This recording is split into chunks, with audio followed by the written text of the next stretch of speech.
Well, good morning, table family. It's Monday. It's Yolanda.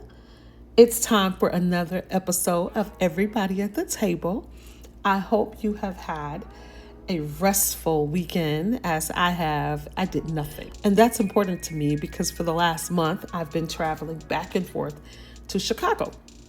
It started, I think, second week of August. I left to attend my high school reunion, which is every year in August, and I stayed over 2 weeks to visit with family and friends.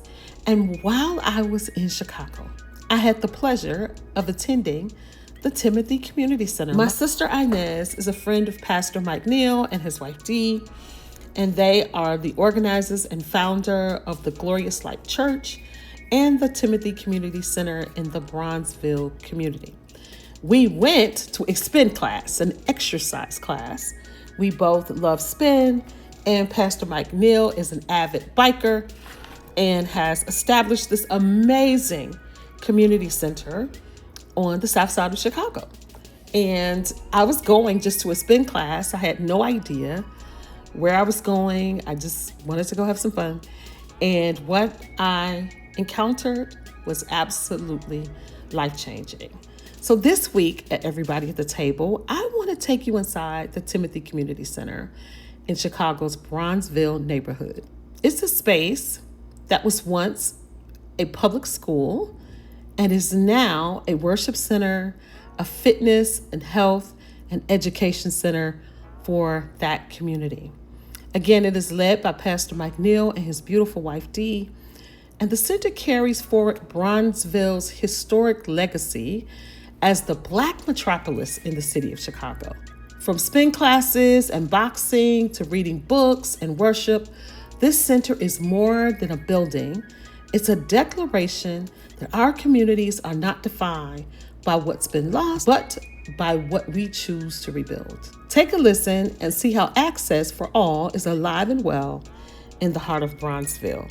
Now listen, this was a raw interview. It's one of those in the day of the life vlogs. So you may need to turn your eyes and not just your audio to this episode, but I think you'll enjoy seeing through my eyes what I saw at the Timothy Community Center.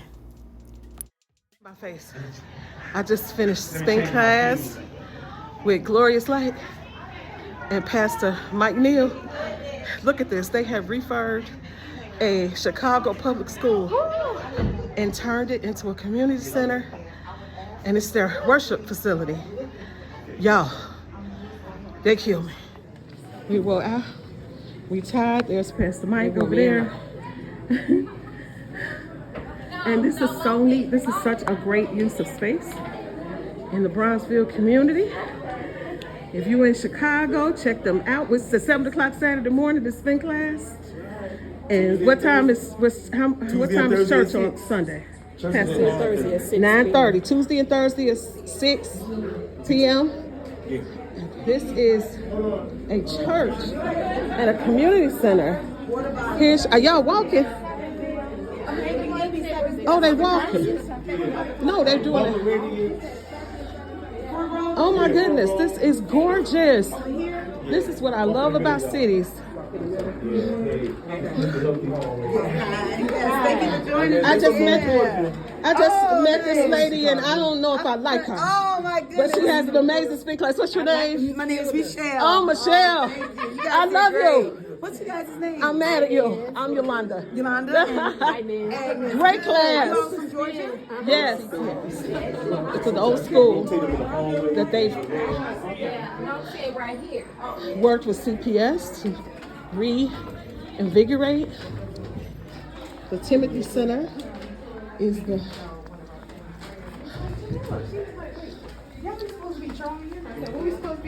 This is awesome. Oh, it's like a kickboxing class? Oh, this is so nice. Look at that. Okay, if you live in Chicago, you're near the Bronzeville community. If you're not, if you know anything about Bronzeville, this is a historic Black community that has gone through its cycles, and it is going through a revitalization. It always has been, but It's really going through a revitalization, and I just love what I see. Oh, this is for the kids. Well, let me tell you this. Every room got a story, so this used to be a spin room. Oh, okay. This is your spin room. Jamal Burris, and he used to do. He was actually putting the bikes here and then rolling them down to the gym every week. We said, man, that's just too much, man. Let's make this a spin room. So this was the spin room. Our goal has always been to be an incubator space. Okay.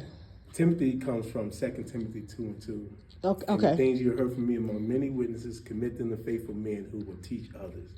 So we've never been one to say it's ours. We just want to be a resource and connect people. So when he said he's going to start his own studio, I was like, oh, congratulations. But then my heart was like, but them bikes, what we going to do? And so you saw the end result of that. Yeah. We ended up getting our own bikes.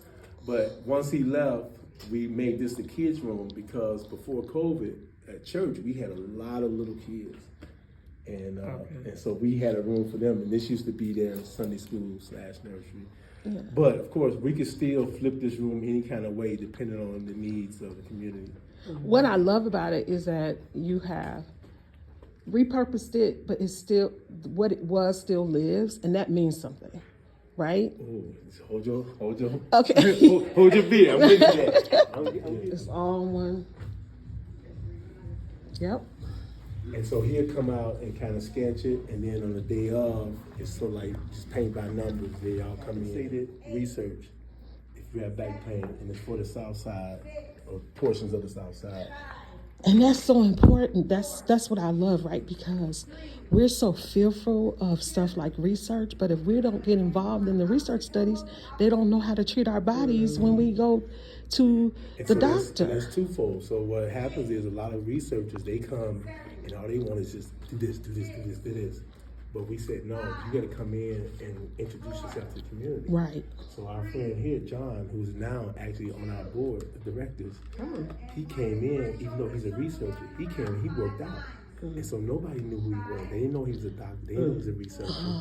So then when we had a different event, then he started to table and share. He created community first. Exactly, because he wanted to understand. So he was very open. And so what we've done since that time, we created a community advisory board on health, because I was getting inundated with emails from researchers saying, sign this, sign this. Like people would send me an email on Sunday and say, this grant is due on Tuesday, I just need your signature. And I started, no, I don't know you, I'm not signing this. Right. You know, this has to be done properly. Right. You know, we're gonna sit down and have a discussion. So because of that, now he's come in and we've gotten a couple of grants and even applied for one through NIH. But now we're just waiting to see what the current administration, how they pulled a lot of grants and stuff. Because this is going to be like a 5-year study. Okay.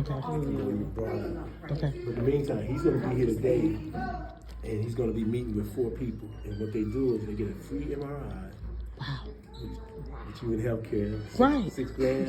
Right. About $6,000 value, and they get some money just for showing up to the MRI to drive to the hospital. What is that? Wow. And then what they're going to do too, in that back half, they're going to be setting up. It's going to be a PT, and he's going to go walk them through their gate and find out. Here they're going to do a survey. They're going to have a talk to a psychologist, and it's a full study, but it's also compensation. What that's going to do is help inform them on why we have back pain. Is he still accepting applicants? Yes. Okay. And that's the QR code to join. Okay.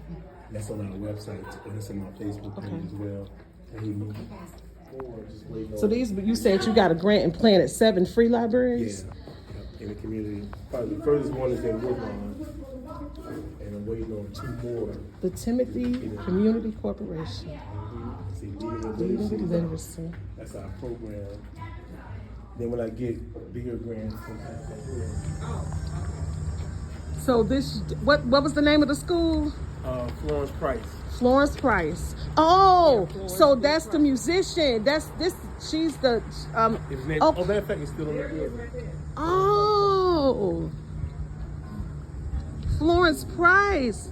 So that room is in honor and memoriam to her. Oh, okay. Yes, now it connects. Beautiful. Yeah, Courtney. revitalization of a community.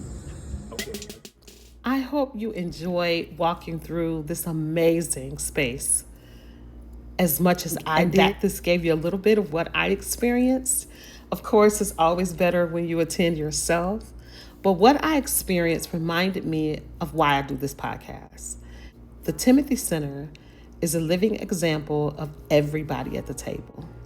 A school that was once open and set to be closed, that could have just become blight in the community with no purpose, has been reclaimed.